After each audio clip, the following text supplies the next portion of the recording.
coarse metal gauze filter is fitted between the tank and pressure pump.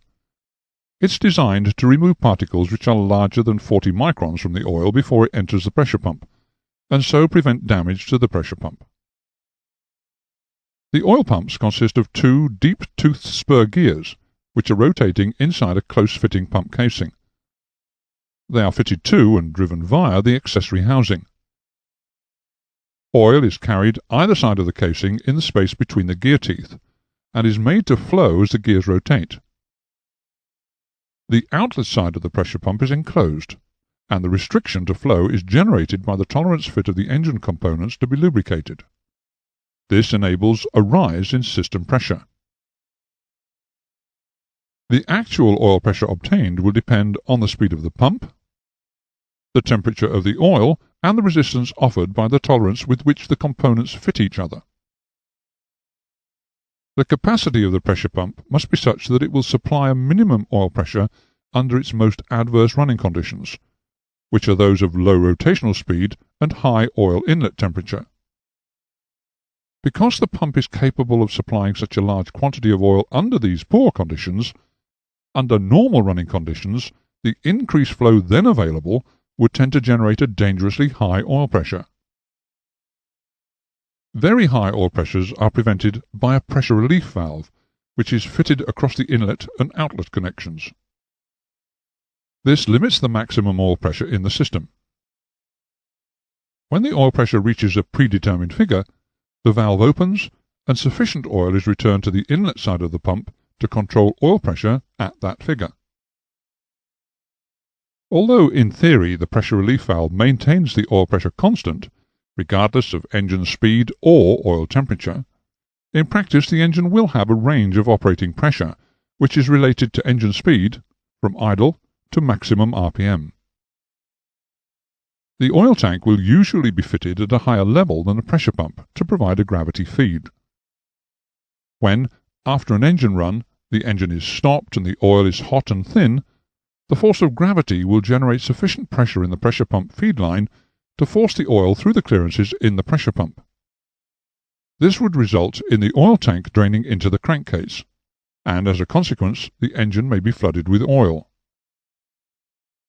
To prevent this happening, a check valve is fitted in the outlet line to the pressure pump. This consists of a lightly sprung loaded valve which will retain the oil in the tank until the engine is started. The pressure filter is usually of the paper element type.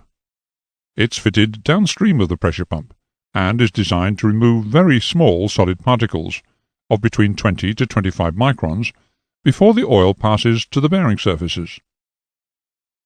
The method of manufacture, which incorporates a pleated paper element, ensures a large filtering area, and thus the capability of a reasonably good through flow. It will also protect the engine if the pressure pump breaks up. As shown here, on some filters a spring-loaded relief valve is fitted to bypass the filter element when the oil is cold, or if the element becomes blocked with dirt. The scavenge pump, or in some engines the scavenge pumps, pump the oil from the sump back to the tank. When the engine is stopped, the oil which remains in the crankcase will drain down into the sump. As the engine is started, there will be a quantity of oil which, if the pressure and scavenge pumps were equally capable, would not be removed. Therefore, in order to prevent excessive accumulation of oil in the sump, it's necessary for the scavenge pump to be of a larger capacity than the pressure pump. In practice, the scavenge pump capacity is 25% to 50% larger than that of the pressure pump. To protect the scavenge pump from being damaged by large pieces of debris which may have passed through the oil system, another coarse metal gauze filter is fitted over the oil outlet pipe within the sump. The importance of the use of oil to cool the internal components of the engine has already been emphasized. If the oil itself gets too hot, it may be unable to fulfill its task as a lubricant. To prevent the temperature of the oil rising too high, an oil cooler is introduced into the system. Older aircraft engine oil coolers are made up as a matrix or tube block, similar to a bunch of drinking straws which have been clamped together. Ram air flows through the inside of the tubes in the block. The oil is allowed to flow between the outer surfaces of the tubes, which are separated by dimples formed in their centre section. The oil is spread in a thin film which flows through the inner surface of the matrix. Modern oil coolers use what is known as a stacked plate form of construction. A row of aluminium air fins is sandwiched between a base plate mounting bracket and a conductor plate, a sheet of aluminium. A turbulator plate, also made of aluminium, is placed on top of that, and another conductor plate finishes off the first layer. Subsequent layers are added until the prescribed number of oil rows are present. The oil is constrained to flow through the very small spaces formed between corrugations on the turbulator plate and the conductor plate, while the air flows through the air fins. When the engine is started from cold, the oil cooler will be full of cold, thick oil, and to force the oil through the small passages within the cooler would build up a very high oil pressure. To prevent this high oil pressure damaging the oil cooler, an anti-surge valve is fitted, which allows the oil to bypass the matrix when the oil is cold. The temperature of the oil is affected by three factors. Firstly, the amount of heat generated in the engine, which is proportional to engine power output. Secondly, the temperature of the cooling air. And thirdly, the rate at which that air flows through the oil cooler. In some light aircraft, the flow of air through the cooler is simply dependent on the forward speed of the aircraft in flight, and the airflow from the propeller whilst the aircraft is on the ground. In certain conditions of flight, where high power is used with low forward speed, for example during a climb, care must be taken to prevent overheating the oil. The aircraft flight manual will recommend climb speeds that should ensure adequate airflow over the cooling systems. Higher powered aircraft will be fitted with shutters behind the cooler to control the flow of air through the cooler.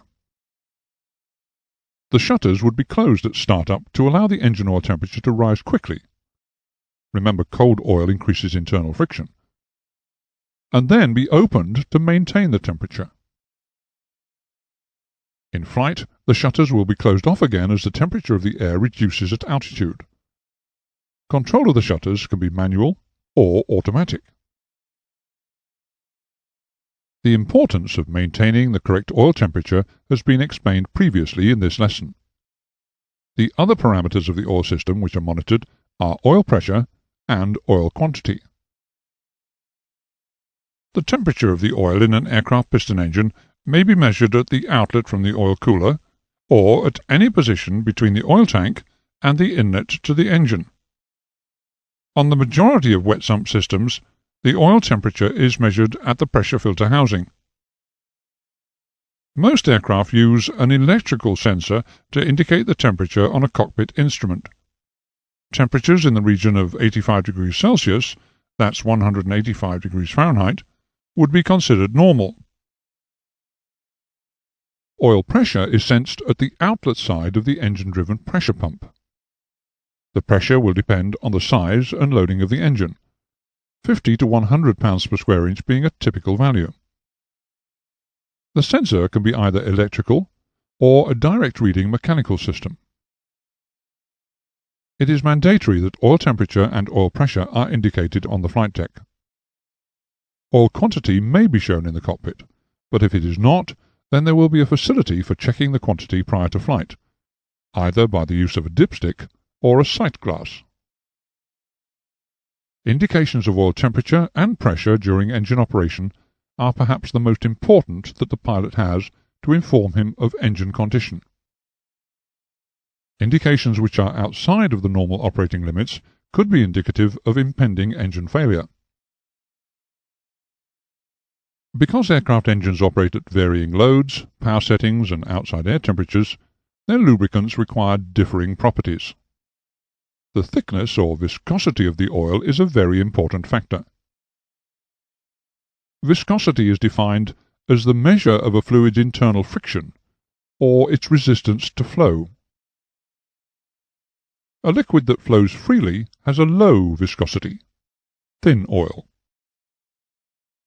and one which is sluggish has a high viscosity, thick oil. The viscosity of an oil will change with changes in temperature. An increase in temperature will reduce viscosity, and vice versa.